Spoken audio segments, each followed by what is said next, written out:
Buenas noches y bienvenidos a Signo Pesos, la economía al alcance de su pantalla. Estos son los temas claves de hoy. El país con más tranquilidad. Según los analistas, ese es el efecto que nos deja la ampliación del crédito aprobado por el Fondo Monetario Internacional hasta 17.200 millones de dólares. Analizaremos con un experto las implicaciones de esta noticia y la sensación que ha dejado inicialmente en los mercados. Recuperación tardará hasta 5 años. Ese es el pronóstico del equipo de investigaciones económicas del Grupo Bancolombia, quienes advierten que la reapertura es apenas el primer paso de un camino largo y difícil. El autor de este informe nos acompaña hoy, aquí, en Signo Pesos. Y llegó la hora del cambio. A partir de este jueves, 10 millones de habitantes de la costa atlántica tendrán nuevos operadores de energía eléctrica. 2 reconocidas compañías serán las encargadas de hacer inversiones y mejorar el servicio en 7 departamentos. Les contaremos todos los detalles. Y comenzamos esta emisión hablando del impacto que ha tenido en el país la noticia de que el Fondo Monetario Internacional aprobó una ampliación del cupo crediticio para Colombia desde aproximadamente 11.000 millones hasta 17.800 millones de dólares, como les contamos el viernes pasado. La noticia ha dado mucho de qué hablar en el país e inclusive entre organismos internacionales. Para analizar este tema muy importante para Colombia, le doy la bienvenida al doctor Julián Cárdenas, economista del Fondo de Pensiones Protección. Doctor Cárdenas, buenas noches, bienvenido a Signo Pesos. ¿Cómo ha estado? Muy bien, Víctor, muy buenas noches y un saludo muy cordial a todas las personas que nos están viendo. Doctor Cárdenas, respecto a lo del Fondo Monetario Internacional hay 2 puntos, 2 noticias importantes. Una, se amplía el cupo de crédito para Colombia, si nos imaginamos que es una gran tarjeta de crédito para nuestro país, hasta 17.200 millones de dólares. Y la otra también es que el gobierno de toda esa plata, de ese cupo que tenemos con el Fondo Monetario Internacional, estaría pensando hacer un retiro, utilizar hasta 5.300 millones de dólares. Para usted, ¿cuál de los 2 temas ha sido el más importante? Víctor, primero es una muy buena noticia para el país el que nos hayan otorgado la ampliación de este cupo. Recuerde que desde el 2009 Colombia tiene acceso a esta línea de crédito flexible, lo cual es un premio. Esta es una línea de crédito flexible que Colombia se la ha ganado por el buen marco económico, el marco fiscal, el buen manejo de política monetaria y financiera. Y desde el 2009 teníamos acceso a estos recursos. Lo que pasa es que la pandemia, por las dificultades que hemos tenido que afrontar, pues ha requerido fuentes de recursos desde distintas frentes. Entonces, no solo el financiamiento a través del mercado de la deuda pública interna, ni solo de los recursos a nivel internacional, sino que también hemos tenido que recurrir a estos recursos a los que tenemos acceso por parte del Fondo Monetario Internacional. El tema de los 5.300 millones de dólares que eventualmente utilizaría el gobierno, ¿cómo es recibido? Porque es un endeudamiento muy grande. Estamos hablando de una sola tajada de más de 20 billones de pesos colombianos.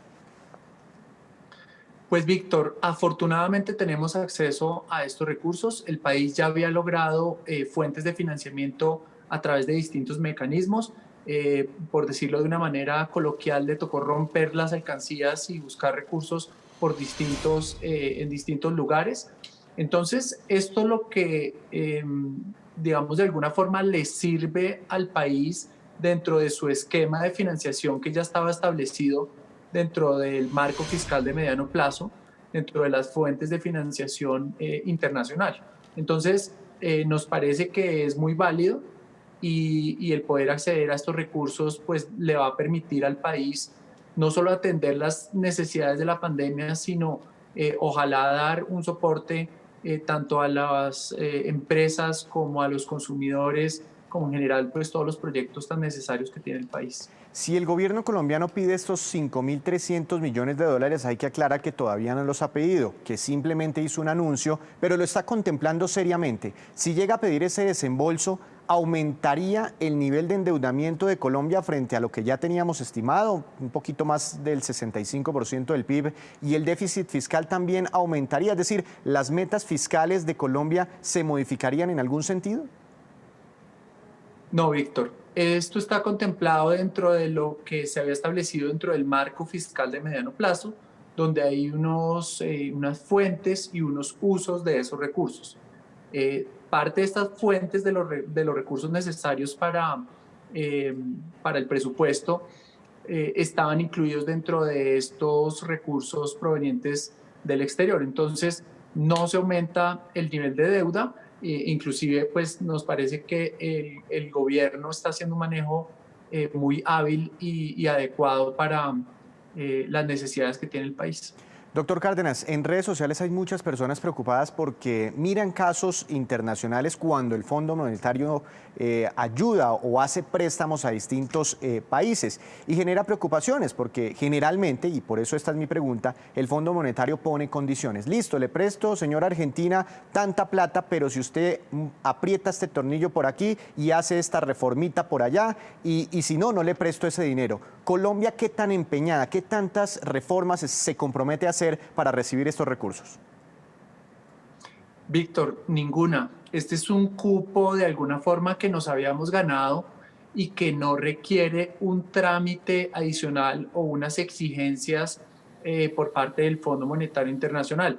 A diferencia, por ejemplo, del caso de Argentina o de otros países que han entrado en una situación muy complicada, prácticamente de cesación de pagos y que se ven obligados a ir al Fondo Monetario Internacional a pedir un crédito. En esa situación, sí, el Fondo Monetario Internacional sí les exige unos requisitos y unas exigencias a futuro. La gran ventaja de esta línea de crédito flexible, como su nombre lo dice, es que primero se puede utilizar para distintas cosas y dos, no requiere, digamos que ningún requerimiento adicional por parte del Fondo Monetario Internacional. El gobierno colombiano está muy animado, prácticamente esto es un hecho, que finalizando este año o antes de culminar este año pida hasta 5.300 millones de dólares al Fondo Monetario Internacional, un crédito por ese valor.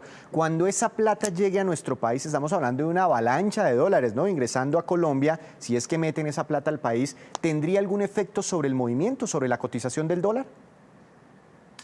Pues Víctor, ya en lo corrido del año han entrado muchos dólares y muchos provenientes de otros bancos multilaterales y la tasa de cambio está por encima de los 3.800 pesos. Entonces la coyuntura que estamos viviendo es por supuesto de mucha presión. El Banco de la República y el Ministerio de Hacienda han manifestado que no tienen interés de mover de manera brusca la tasa de cambio. Entonces es muy probable que el Ministerio de Hacienda haga unas monetizaciones muy inteligentes de estos recursos, tratando de no alterar, digamos, el mercado y logrando obtener estos recursos pues, de una manera muy ordenada. Ahora, estamos viviendo una situación muy complicada. Justo esta semana estamos esperando el primer debate presidencial en los Estados Unidos. No se ha definido el tema del Brexit. Seguimos en medio de la pandemia, entonces hay muchos factores que pueden generar presión al alza en la tasa de cambio. Puede que estos recursos provenientes del exterior lo que hagan es calmar un poco la tasa de cambio. Doctor Cárdenas, una última pregunta. ¿Por qué si teníamos esa tarjeta de crédito con un cupo disponible para Colombia desde el año 2009, como han explicado ustedes y bueno, las propias autoridades, por qué Colombia nunca antes había pedido estos recursos prestados? Si según nos explicaron, ha tenido que hacer endeudamiento en nuestro país frecuentemente en otros mercados y también nos han dicho que las tasas de interés que se le paga al Fondo Monetario son más baratas que las tasas de interés de los otros mercados a donde sí hemos acudido. Bueno, muy buena la pregunta y gracias. Yo creo que Colombia está demostrando que está queriendo hacer las cosas de una manera distinta. Ese cupo nos lo dieron luego de la crisis financiera del 2008-2009 por el buen manejo del marco macroeconómico del país. Y no lo hemos utilizado porque de alguna forma habíamos tenido acceso a otros recursos Habíamos creado en su momento unos fondos de estabilización y unos fondos, digamos, que nos permitían maniobrar, pero dada la coyuntura y las características de la crisis actual, pues hay que buscar recursos de distintas fuentes. Y por eso creo que Colombia está solicitando estos recursos, que nunca antes lo había hecho, y entiendo que ningún otro país tampoco lo había hecho, pero me parece que también es bueno como quitarse el estigma del tema del Fondo Monetario Internacional, acceder a esos recursos, utilizarlos de una manera adecuada y así salir adelante. No porque tengamos deuda quiere decir que es algo negativo. Un buen manejo de la deuda es muy adecuado, como lo vemos con las empresas y con las familias. Claro, con las personas cuando compran casas, carros, estudian a través del endeudamiento. Pues doctor Cárdenas, muchas gracias por esta explicación y por supuesto seguiremos hablando cuando empiecen a ingresar esos recursos a Colombia. Que tenga una feliz noche. Encantado. Y cambiamos de tema porque después de muchos años de quejas por el mal servicio de Electricaribe, millones de habitantes de 7 departamentos de la costa atlántica tendrán desde el 1 de octubre nuevos operadores para el servicio de la energía eléctrica. Se trata de dos compañías que manejarán el servicio con el compromiso de invertir billonarios recursos. La superintendente de servicios nos cuenta detalles y aclara muchas dudas. Bueno, pues a partir del 1 de octubre se hace ya la recepción de la operación del servicio de energía eléctrica por parte del grupo EPM en los departamentos de Córdoba, Sucre, Bolívar y Cesar. La empresa que va a empezar a tomar la prestación del servicio hemos conocido que se llama Afinia. Y de otro lado, para los departamentos de Atlántico, Magdalena y La Guajira, está el Consorcio Energía de la Costa, que era el mercado de Caribe Solantes y que estará a cargo de la empresa Aire. Entonces son empresas que conocen los negocios, que saben las gestiones que hay que hacer y eso era lo que estábamos buscando. Aquí siempre dijimos, acá tiene que llegar un operador que no solamente tenga la capacidad financiera, sino que tenga la capacidad técnica y operativa. Las empresas tienen unos compromisos de inversión muy claros. Esos eran, en este proceso ha habido dos no negociables. Primer no negociable, sustitución patronal. Todos los empleados de Electricaribe deben pasar a partir del 1 de octubre a las dos nuevas empresas. Segundo no negociable, el monto mínimo de inversión. Como le mencionaba, la raíz de los problemas de Electricaribe ha sido la falta de inversión en los últimos 10 años. Y para que eso se cambie, la única manera era garantizar que estas dos empresas iban a poner, por un lado en Caribemar, 3.2 billones de pesos en inversiones en los próximos 5 años. Todas las mejoras que se hacen en materia de distribución, en materia de redes, van vía tarifa. ¿Qué van a poner a estas empresas? Pues el capital para poder hacer esas inversiones antes incluso. En esta zona del país llevaba más de 10 años sin hacerse las inversiones requeridas. Entonces, el impacto va a ser un aumento de las inversiones, va a generar un aumento paulatino en la tarifa, porque estas empresas son conscientes y saben que tienen la obligación de empezar a mejorar la prestación del servicio antes de poder tener unos incrementos que afecten la tarifa de manera significativa. El D, que es uno de los componentes de la tarifa al que le aplica ese incremento, es muy probable que en los próximos 5 años, más o menos el incremento calculado va a ser entre el 15 y el 17%, dependiendo del mercado, pero esto es en los próximos 5. Regresamos a Signo Pesos. Gracias por continuar con nosotros. Con el fin de reactivar el turismo nacional, la aerolínea Avianca y el gremio FENALCO anunciaron una alianza estratégica que llegará inicialmente a 9 ciudades de Colombia y que contará con múltiples ofertas para los viajeros. Lo que quieres es Colombia. Bajo este nombre, el gremio de comerciantes FENALCO, la aerolínea Avianca y en conjunto con el gobierno nacional firmaron una alianza para reactivar el turismo en el país. En este momento hay 161 establecimientos vinculados en los 9 destinos, pero nos van a ir llegando más porque es una invitación abierta que estamos haciendo. Y tenemos 276 planes de rutas de viaje distintas. Eso es muy importante también precisarlo. Los viajeros tendrán la posibilidad de adquirir descuentos y ofertas en hoteles, restaurantes, joyerías y tiquetes aéreos de hasta un 60% en 9 ciudades de Colombia. Bogotá, Cali, Medellín, Barranquilla, Santa Marta, Cartagena, San Andrés, Bucaramanga, Pereira. Serán los destinos iniciales, pero luego vendrán otros destinos complementarios que se unirán a esta gran campaña. Aquí hay varias entidades ya del sector hotelero, del sector aeronáutico, que tienen su check-in certificado, que es ese certificado de bioseguridad turística, que es muy importante para garantizar que la experiencia del turista sea una experiencia donde haya bioseguridad. En la página web www.loquequieresescolombia.com, los viajeros podrán revisar todas las promociones que hacen parte de la campaña. Hoy puntualmente estamos iniciando con nuestros primeros vuelos internacionales comerciales de Medellín a Nueva York y a Miami, con lo cual vamos a traer más extranjeros que empiecen a llegar a nuestro país y que empiecen a aprovechar nuestra campaña de Lo que quieres es Colombia, con todos los descuentos. Lo primordial en todos los casos es garantizar la seguridad de los viajeros tanto en los vuelos como en los establecimientos comerciales.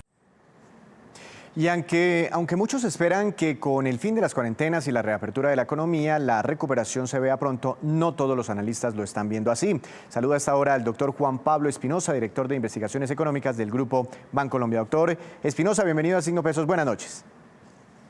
Hola, Víctor. Buenas noches y un saludo muy especial a toda la audiencia. Doctor Espinosa, cuando hablo con los analistas dicen, mire, una cosa es la reactivación y otra cosa es la recuperación. Reactivación es cuando uno ve cifras económicas un mes mejorando frente a los meses anteriores. Y recuperación es cuando estemos a los niveles, al tamaño de la economía que teníamos antes de la llegada del coronavirus. ¿Cuándo? Según los cálculos de Bancolombia, nuestro país tendrá una recuperación total. ¿Volveríamos al tamaño económico de los meses de enero o febrero? De acuerdo, Víctor. Realmente hay que distinguir en esta coyuntura tan particular que estamos viviendo dos momentos distintos. Una cosa es que hayamos terminado la etapa de cuarentena y que gracias a ello haya una cantidad cada vez mayor de sectores funcionando nuevamente, y otra cosa distinta, como usted lo acaba de decir, es la recuperación económica, que de acuerdo con las metodologías que han hecho diferentes economistas a nivel mundial, pues hablamos realmente de recuperación cuando el país logra volver a un nivel de ingreso por habitante ajustado por inflación que sea similar a antes, en este caso, de que se empezaran a dar los primeros casos de coronavirus en nuestro país. De modo entonces que cuando vemos o cuando definimos la recuperación de esa manera, no la vemos como el momento puntual en donde ya los sectores productivos están volviendo a operar, sino más bien como un proceso al final del cual entonces el país va a poder retornar a ese estado de la economía que estaba antes de la pandemia y que, hay que decirlo con claridad, era bastante positivo. De acuerdo con esa definición, entonces, nuestro estimado es que a Colombia en esta oportunidad volver a ese estado previo le puede tomar, en el mejor de los casos, 2 años, y en el escenario más pesimista aproximadamente unos 5 años, con un valor más probable que nosotros calculamos alrededor de 3 años. Esto entonces lo que implica es que esta caída de apenas unos meses, de 6 meses, pues nos va a tomar un tiempo bastante importante lograrlo superar. ¿Y por qué el rango tan amplio? ¿De qué depende que nos recuperemos en 2 años y de qué depende que no y de pronto nos tardemos 5 años?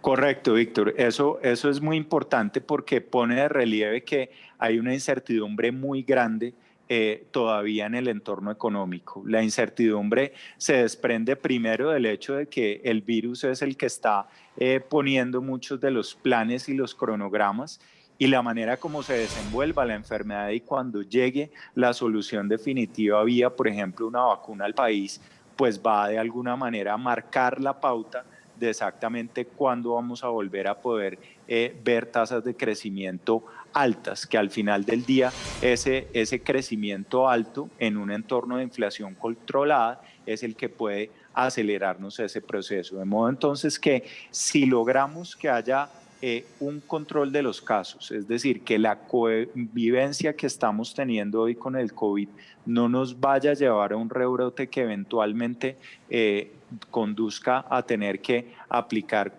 cuarentenas posteriormente y luego encontremos una solución terapéutica definitiva, pues lógicamente podremos ir superando más rápido todos estos retos y de esa manera garantizar unas tasas de crecimiento de alrededor del 6% que nos puedan entonces devolver ese camino, como le digo, en 2 años. Un escenario un poco más conservador, que es el de los 3 años, pues lo que supone es que rebotamos rápidamente en 2021, creciendo alrededor de una tasa del 5,5% y que luego la economía estabiliza su comportamiento alrededor de un 4%.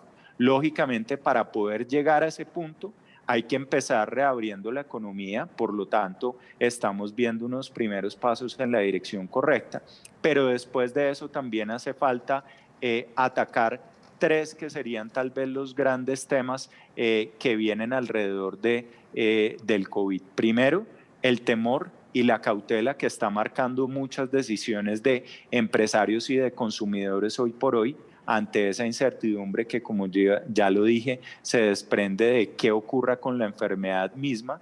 Segundo, la pérdida de puestos de trabajo, que en este momento va alrededor de unos 4 millones de ocupados se han perdido por toda la situación del COVID-19 y que por lo tanto ser capaces de dar marcha atrás a esa cantidad de puestos de trabajo perdidos es lo que al final del día le va a dar poder adquisitivo a los hogares nuevamente. Y el tercer elemento tiene que ver con el tejido productivo del país, con que nuevamente los negocios que han entrado en dificultades financieras en estos últimos meses pues encuentren la posibilidad de volver a arrancar y de esa manera tener un sector productivo listo para atender esa nueva demanda. Mirando lo que ha pasado con las reaperturas, mirando la política social del gobierno, ¿no? La política fiscal también, hacia dónde va dirigida, ¿cuáles sectores serían los llamados a recuperarse más rápidamente? Muy bien, Víctor, pues de toda esta coyuntura nosotros hemos visto en primer lugar una gran resiliencia y que de alguna manera se ha vuelto el jalonador del resto de la economía del sector agrícola, un sector que en primera instancia estuvo poco afectado por las cuarentenas, ya que su operación se da en buena medida en el ámbito rural, pero además la demanda de los colombianos se ha volcado en este año sobre los alimentos y en general los productos de uso más frecuente y lógicamente eso se ha vuelto un factor que ha incidido en el aumento de la demanda por bienes agrícolas. Otros sectores que vemos con capacidad de jalonar al resto tienen que ver con la administración pública. No podemos olvidar que el gobierno, tanto a nivel nacional como también en los ámbitos locales, es el llamado a tratar de compensar un poco las afectaciones que tiene el sector privado en una situación lógicamente de contingencia sanitaria como la que estamos viviendo actualmente. Y hay un elemento también que vemos de cara al año 2021 muy positivo que puede venir por cuenta de la inversión en infraestructura, uno de los pilares del programa Compromiso por Colombia, en donde se busca dar un paso adelante muy significativo en materia sobre todo de infraestructura vial y también en lo que tiene que ver con la construcción de vivienda, gracias a ese impulso que van a recibir las compras de vivienda nueva con el programa de subsidios, las 100.000 unidades que arrancó por estos días. Entonces, construcción tanto en el frente de infraestructura como en vivienda, dada la ejecución de este programa de subsidios, creemos que va a ser también un sector bastante importante. Y no podemos perder de vista también el hecho de que hemos tenido al sector de la industria y al sector del comercio que son muy significativos para nuestro país de capa caída en los últimos meses dada la contracción de la demanda. En la medida en que vayamos pasando a un estadio diferente de la economía, donde podamos coexistir de una manera mucho más beneficiosa para la actividad, con el coronavirus y sobre todo que se empiecen a ver con mayor claridad los efectos de las medidas de reducción de tasas de interés, claro, pues indudablemente estos sectores van a volverse jalonadores también del crecimiento. Esos son 100.000 subsidios no bis para viviendas distintas a interés social. Doctor Espinosa, muchas gracias por sus opiniones, por sus expectativas. Seguiremos hablando. Que tenga una feliz noche. Mucho gusto, Víctor, y feliz noche para todos. Ahora vamos a propósito de recuperación con la cifra económica del día, que es la siguiente: 1,72 billones de pesos, y corresponde a los recursos destinados por el gobierno del presidente Iván Duque para el nuevo programa denominado Economía para la Gente. Esta iniciativa busca darle un impulso a la reactivación de pequeños negocios y proyectos productivos. Por esa vía se espera generar miles de empleos de aquí hasta el año 2022. Es la hora de la movida empresarial con Juan Fernández. Buenas noches, Juan. ¿Cuál es el tema de hoy? Bienvenido. Víctor, buenas noches. Como todos los años, la revista estadounidense Fortune publica su lista sobre las 40 personas o líderes más influyentes de menos de 40 años en varias categorías como las finanzas y la tecnología. Y le hablo de la lista porque ahí aparece una colombiana de 34 años llamada Diana Ávila, quien ha realizado la expansión global de TransferWise, que es una compañía con sede en Londres que se especializa en transferencias internacionales de dinero en línea entre particulares de forma rápida y por valores inferiores a los bancarios o de otros medios. Juan, ¿y cuál es la historia de TransferWise y de Diana Ávila? Pues Víctor, esa compañía fue fundada en 2011 y debe tener hoy más de 8 millones de clientes que mueven unos 5.000 millones de dólares cada mes y, según sus cálculos, ahorrándose cada día 4 millones de dólares en comisiones bancarias. Han creado también una serie de cuentas que permiten guardar dinero en más de 50 monedas a la vez y una tarjeta de débito en alianza con Mastercard, y ese ha sido un modelo de negocio exitoso que ha llevado a la compañía a conseguir 1.100 millones de dólares en inversiones en todos estos años y una fuerte presencia en varios países del mundo. En América Latina está en Argentina, en Chile, en Brasil y México, y se ve una incursión a Colombia. Y quien ha ayudado a construir la compañía ha sido Diana Ávila, quien es abogada de la Universidad de los Andes, ha trabajado para la Bolsa de Valores de Colombia, para la Bolsa Mercantil y para Pietro Carrizosa, y pues su historia es común. Cuando se fue a Londres a estudiar, debía enviar dinero a Colombia para pagar préstamos estudiantiles, pero le costaba encontrar un precio justo de esas transferencias que hacía. Y hoy, pues es ella quien ha hecho de TransferWise ese método reconocido en el mundo como opción en precio y rapidez a los bancos para realizar transferencias. Juan, ¿cuál es el principal mercado de la compañía en América Latina? En la región su gran mercado es América Latina. Ha sido en esta región Brasil, un país poco bancarizado, pero donde TransferWise ofrece tarifas para transferencias de aproximadamente 1/3 de las ofrecidas por los bancos brasileños. Ahora, amplía su oferta en otros países de la región, incluido Colombia, con seguridad próximamente, como le contaba hace un momento. Y la fortaleza, pues, de Ávila está en haber logrado licencias financieras en más de 9 jurisdicciones de todo el mundo para expandir los servicios sin necesidad de utilizar bancos socios, lo que encarece las transacciones. Y esta, pues, es, Víctor, la movida de hoy sobre inclusión financiera, y este caso de la colombiana Diana Ávila, reconocida como una de las 40 personas menores de 40 años más influyentes en el mundo financiero. Muchas gracias. Mañana nos vemos con más movidas empresariales. Ahora vamos con estos, que son los indicadores económicos que usted debe conocer antes de irse a dormir. La tasa representativa del mercado, que regirá mañana, será de 3.859 pesos con 90 centavos, bajó 7 pesos con 91 centavos. El petróleo de referencia Brent para Colombia subió 1,5%, se ubicó en $42 con 55 centavos por barril. El precio interno del café colombiano bajó y quedó en promedio a 1.080.000 pesos por carga. El índice Colca Cap de la Bolsa de Valores de Colombia subió 0,45%. La acción más valorizada fue la preferencial del Grupo Sura, con una ganancia del 3,21%, y la acción que más bajó fue la de Enca, con un retroceso de 2,67%. Antes de despedirnos, los dejo con el siguiente dato. El turismo mundial es una industria que genera, escuche bien, el 7% del Producto Interno de todo el planeta y genera 1 de cada 10 empleos a nivel mundial. Por eso es tan grave la caída que ha tenido por la pandemia del COVID-19. Hasta ahora, el desplome del turismo en el mundo es del 65%. Se han perdido ingresos por 460.000 millones de dólares este año. Ayer casualmente se celebró el Día Mundial del Turismo. Así terminamos por hoy. Los esperamos mañana con una nueva emisión y con toda la información económica que usted siempre necesita saber. Recuerde, esto es Signo Pesos, la economía al alcance de su pantalla. Que tenga una feliz noche.